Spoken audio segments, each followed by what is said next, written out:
Guys, ইউটিউবের channel grow করবার জন্য ক্লিকবেট থাম্বনেল ব্যবহার করা কিন্তু খুবই দরকার। আপনারা যদি ক্লিকবেট থাম্বনেল যদি না ব্যবহার করেন তাহলে কিন্তু আপনার ইউটিউব চ্যানেল গ্রো হবে না। কিন্তু একার সময় আপনারা এমন এমন ক্লিকবেট থাম্বনেল ব্যবহার করে ফেলেন যার জন্য আপনার ইউটিউব চ্যানেলটা কমিউনিটি গাইডলাইন স্ট্রাইক পড়ে যায় এবং তার জন্য আপনার চ্যানেল সাসপেন্ডেড বা টার্মিনেট হয়ে যায়। তো গাইস, আজকে আমি আপনাদেরকে বলবো যে ঠিক কিরকম ভাবে ক্লিকবেট থাম্বনেল ব্যবহার করতে হয় আর কিরকম ভাবে আপনারা কি ক্লিকবেট থাম্বনেল ব্যবহার করলে আপনার কমিউনিটি গাইডলাইন স্ট্রাইক পড়ে সেটাও তোমাদেরকে বলবো। আজকে ক্লিকবেট থাম্বনেল কেন ব্যবহার করার দরকার সেটাও তোমাদেরকে আজকে বলবো। ভিডিওটা খুবই ইন্টারেস্টিং হতে চলেছে, খুবই গুরুত্বপূর্ণ হতে চলেছে। ভিডিওটা বিনা স্কিপ করে শুরু শেষ পর্যন্ত অবশ্যই দেখবেন। এর জন্য বেশি কথা বলে শুরু করে আজকে ভিডিও।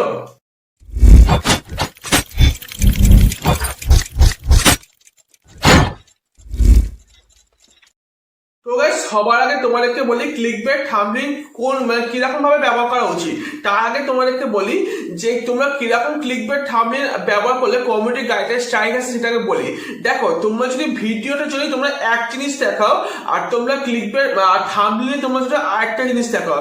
এক্সাম্পল তোমাদেরকে বলছি, তোমরা এদিকে ভিডিও করছো মাংস কিভাবে রান্না করতে হয়, অথচ তোমরা থাম্বনেল দিয়েছো মাছ কিভাবে রান্না করতে হয়। এরকম সম্পূর্ণ তোমরা যদি আলাদা টপিকের উপর তোমরা তোমার যে থাম্বনেলটা আছে ওটা একটা আলাদা টপিক আছে আর ভিডিওটা তোমার একটা আলাদা টপিক আছে, এই দুটো যদি আলাদা আলাদা হয় তাহলে কিন্তু এটা কিন্তু কমিউনিটি গাইডলাইন স্ট্রাইক চলে আসে আর এর ফলে তোমার চ্যানেল কিন্তু সাসপেন্ডেড হয়ে যাবে বা একটা সময় ডিলিটও করে দেয় ইউটিউব। ঠিক আছে, এই কথা মনে রাখবে যে তোমরা এইরকম ভাবে কিন্তু তোমরা ক্লিকবেট থাম্বনেল ইউজ করবে না। তাহলে ঠিক কিরকম ভাবে ক্লিকবেট থাম্বনেল ইউজ করবে দেখো বন্ধুরা, বর্তমানে ইউটিউবে প্রচুর কম্পিটিশন চলে আসে। ঠিক আছে, তোমরা যত ভালোই ভিডিও করো না কেন কিন্তু তোমাদের ভিডিওটা কেউ ক্লিক করে না।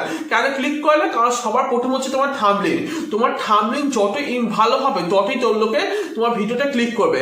তো ধরো তোমরা একটা এক্সাম্পল হিসেবে বলছি, তোমার ধরো মোবাইলের দোকান আছে। ঠিক আছে, এবার মোবাইলের দোকানে ভেতর দিকটা ভালো মতো ডেকোরেশন করে সুন্দরভাবে সাজানো আছে, কিন্তু বাইরের দিকটা একদম বাজে, মানে জঞ্জাল আছে, জঙ্গলে ভর্তি। তা লোকে কি ওই দোকানটা ঢুকবে?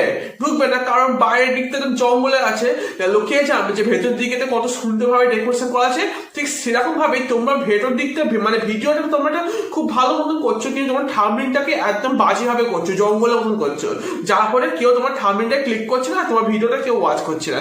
কারণ লোকে জানতে পারছে না যে তোমার ভিডিওটা কত ভালো হলে কি হবে, কিন্তু তোমার থাম্বনেলটাও ততই ভালো করতে হবে, তবেই তোমরা ইউটিউবে সফল হতে পারবে। ঠিক আছে, আর আরেকটা কথা তোমাদেরকে সরি গাইস, আরেকটা কথা তোমাদেরকে বলি, সেটা হচ্ছে যে তোমাদের ভিডিও পেছনে তোমরা যত পরিমাণ এফার্ট দাও ঠিক তার থেকেও বেশি পরিমাণ এফার্ট তোমার থাম্বনেলে দেবে। যত তোমার থাম্বনেল ভালো হবে ততই তোমরা ভিডিওটাকে মানে তোমার চ্যানেলটাকে গ্রো করতে হবে। ঠিক আছে, এইবার বলি ক্লিকবেট থাম্বনেল কিরকম ভাবে ইউজ করা আছে। ধরো তোমাদেরকে আজকে একটা কথা বললাম, ধরো তোমার ইউটিউবে সার্চ করো সুক্তো কিভাবে করতে হয়। ঠিক আছে, জাস্ট তোমাদের এক্সাম্পল হিসেবে বলছি সুক্তো কিভাবে করতে হয়। এরকম দেখবে কেউ যখন সার্চ করবে ইউটিউবে সুক্তো কিভাবে করতে হয় তখন ইউটিউবে প্রচুর ভিডিও আসবে, সুক্তো কি রেসিপি, সুক্তো রেসিপি। কিন্তু তুমিও যদি তোমার থাম্বনেলে দিয়ে দাও সুক্তো রেসিপি তাহলে কিন্তু কেউ তোমার ভিডিওতে ক্লিক করবে না। কেন ক্লিক করবে না? কারণ ওই টপিকের উপর বড় বড় ইউটিউবাররা আগে থেকে ভিডিও করে রেখেছে। মনে রাখবে, তাহলে তোমরা কিরকম ভাবে তোমার থাম্বনেলটা করবে, যার জন্য সবাই তোমার ভিডিওটা ক্লিক করবে। তোমরা এরকম ভাবে থাম্বনেলটা লিখবে, আমি নতুন সুক্তো পদ্ধতি যেটা সবাই আঙুল চেটে খাবে, এরকম ভাবে তোমরা থাম্বনেল লিখে দিতে পারো। জাস্ট তোমাকে এক্সাম্পল হিসেবে বলছি, তোমরা থাম্বনেল লিখবে এটা হচ্ছে এমন ধরনের সুক্তো রেসিপি যেটা সবাই আঙুল চেটে খাবে। এইরকম ভাবে ইন্টারেস্টিং ভাবে লোকের মনে থেকে কিউরিয়াসিটি তোমরা তৈরি করবে, যার ফলে লোকের মনে থেকে কিউরিয়াসিটি যখন তৈরি হয়ে যাবে তখন সঙ্গে সঙ্গে ভিডিওটা ক্লিক করবে। সবাই ভাববে এটা কি ভিডিও যে সবাই আঙুল চেটে শুকতে হবে, এর জন্য সবাই ভিডিওটা থাম্বনেলটা ক্লিক করবে।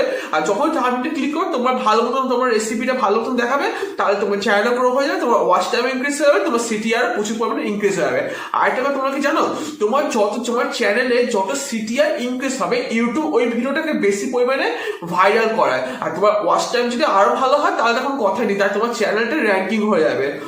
এরকম ভাবে তোমরা বুদ্ধি খাটিয়ে তোমরা থাম্বনেল ক্লিকবেট থাম্বনেল ইউজ করবে। তাই বলে একদম আবার বেশি বুদ্ধি লাগাতে যাবে না যে টপিক মানে ধরো তোমার থাম্বনেল এক আর ভিডিও আর এক এরকম করবে না। জাস্ট তোমরা একটা বাড়িয়ে চালিয়ে একটু লিখবে। ধরো তোমরা একটা ব্লগ করছো, ঠিক আছে, ব্লগ করার সময় ধরো একটা তোমরা জঙ্গলে গেছে, গিয়ে সামনে একটা দই দেখতে পেয়েছে, তোমরা ভিডিও থাম্বনেল দিয়ে দিলে একটা সাপ দেখতে পেলাম। ঠিক আছে, এরকম ভাবে তোমরা থাম্বনেল দিয়ে দেবে, দেওয়ার পর তোমার ভিডিওটা একটা সময় বলে দেবে ওই সাপ দেখছি, তারপর যখন দেখাতে যাবে তখন সাপটা চলে যাবে, ভিডিওটা ক্যাচ করতে পারলাম না। এরকম ভাবে বুদ্ধি খাটিয়ে থাম্বনেল ব্যবহার করবে, ভিডিওটাকে এরকম ভাবে করবে। তবেই তোমরা ইউটিউবে সফল হতে পারবে। ইউটিউবে সফল হওয়ার জন্য তোমরা যত পরিমাণে বুট ব্রেন লাগাতে পারবে ততই তোমরা চ্যানেলটা গ্রো করতে পারবে, ততই তোমরা মানে চ্যানেলটা র্যাঙ্কিং নিয়ে আসতে পারবে। ঠিক আছে, তাই আমি বলবো তোমরা ভিডিওতে যেমন এফার্ট দাও তার থেকে ডবল এফার্ট দাও তোমার থাম্বনেইলে। তোমরা থাম্বনেইল যত বেশি মানে ভালো হবে ততই লোকে তোমার ভিডিও বেশি পরিমাণে ওয়াচ করবে। ব্যাস এটুকু তোমাদেরকে বললাম। তাই ক্লিকবেট থাম্বনেইল ইউজ করা তোমরা শুরু করে দাও, কারণ এখনকার যুগে ক্লিকবেট থাম্বনেইল ইউজ না করলে কেউ মানে ইউটিউবে সফল হতে পারবে না। খুবই দরকার এখন, কারণ এখন প্রচুর পরিমাণে ইউটিউবের রেসারেন্সি হয়ে গেছে। তাই আমি চাইবো তোমরা যেন এই ক্লিকবেট থাম্বনেইলটা ব্যবহার করো, তার ফলে তোমাদের চ্যানেল একদিন একদিন ঠিক সফল মানে ভালো হবে। ঠিক আছে, বেশি এ করবে না, মানে অল্প বাড়ি চালিয়ে লিখবে, কিন্তু একদম বেশি লিখবে না যে একটা টপিক এটা হবে এটা এরকম আলাদা করে লিখবে না, জাস্ট একটা মোটামুটি একটা ব্রেন খাটিয়ে লিখে দেবে। ঠিক আছে, ব্যাস এটাই তোমাকে বললাম যে ক্লিকবেট থাম্বনেইল কিভাবে ইউটিউবে ইউজ করতে হয়। তো গাইস আজকে ভিডিও তোমাদের কেমন লাগবে নিজের নামে অবশ্যই কমেন্ট করে জানাবে। আর ভিডিওটা তোমাদের একটু ইনফরমেটিভ লাগে তাহলে অবশ্যই লাইক করে, আর আমার চ্যানেল নতুন ছিল অবশ্যই চ্যানেল সাবস্ক্রাইব করে পাশে বেল আইকন প্রেস করে অল সেট করবে। আর এরকম ধরনের কন্টেন্ট একমাত্র আমার চ্যানেল পাবে। বড় চ্যানেল সাবস্ক্রাইব করে দাও। চলো আবার দেখা নেক্সট ভিডিও নেক্সট টপিকে। তার আগে সাইডে দুটো ভিডিও দেখবে, এটা যে কোনো ভিডিও দেখে এনজয় করো। আমি দেখা খুঁজ থেকে নেক্সট ভিডিও নেক্সট টপিকে। ততক্ষণ take care, bye. Don't forget subscribe and like my channel. আর গাইস তোমাদের জন্য আর কোনো ডাউট থাকে আমি কমেন্ট করে জানাও যে নেক্সট ভিডিওটা ওই টপিকে করে দেবো। তোমার যদি আর কোনো মনে যে কোনো কিউরিওসিটি থাকে তাহলে কমেন্টে অবশ্যই করে। ঠিক আছে, আর ভিডিওটাকে লাইক করা, চ্যানেলটা সাবস্ক্রাইব করা। ঠিক আছে, টেক কেয়ার, বাই। খুঁজ থেকে দেখা হবে। Bye bye.